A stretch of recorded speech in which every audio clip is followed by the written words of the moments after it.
probably a big advantage for you is you probably see some things out there that maybe somebody who's never played sees. What position did you play in college? My first 2 years I played linebacker, and then I played defensive end the next two. And you came back and got involved with the Romeo High School football program. I think when you were first year, there was a dual coaching with Mr. Couch. Yeah, my first year back, I was the JV football coach with actually Terry Youngblood was a new hire here at the same time, so we were the JV coaches. And then the following year, Paul Murphy had to step away, and so I replaced him as the defensive coordinator on varsity with Greg Anfield. And then Greg retired, and Jason and I were high school teammates, and we took the job as co-head coaches in, I think, 2003. So, and it worked out pretty good for Romeo because if you look at your record since 2003, it's well above 60% winning. So it really kind of took off, and you guys have established quite a winning tradition since then in 2003 for sure. What kind of style of coaching do you like to employ out there?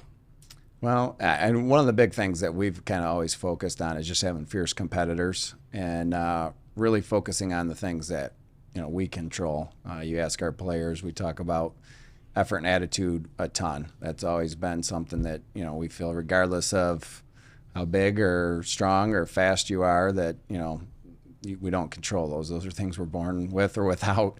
And but our demeanor that we do things, we have a say in that. And I think that's been one of the long trademark things of Romeo football from before me even, is that when people were done, they knew they got hit. And that's something that we want, always to continue as part of our DNA here at Romeo.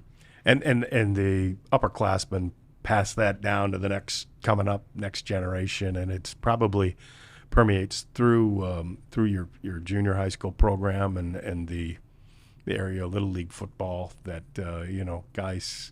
kids see their idols out there and they're playing a good game of smash mouth football, basically. Yeah, I think one of the things that we've always done that a lot of programs don't do is we bring a lot of our kids up for the playoff experience.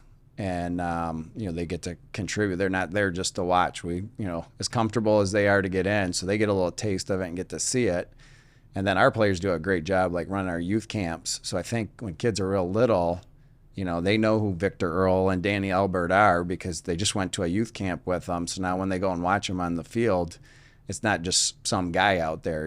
These guys are their heroes. There's a connection with them and stuff. What would be in your eyes maybe a top memory or a thrill since you've been coaching at Romeo? There's a lot of them, and it's funny because I know most people would assume it's the state championship, and we had some teams that I think were as talented and as good that didn't do it. Things have to line up, and some of those things that you don't control have to go your way. I mean, you talked to Bob Lancy about that 4 times in the Dome, and just things didn't go his way. Yeah, to be honest with you, some of my greatest memories are of some things that our players have done off the field, and just shows you that we got some great kids in this community, and that's where all of our success comes from, is just having great people.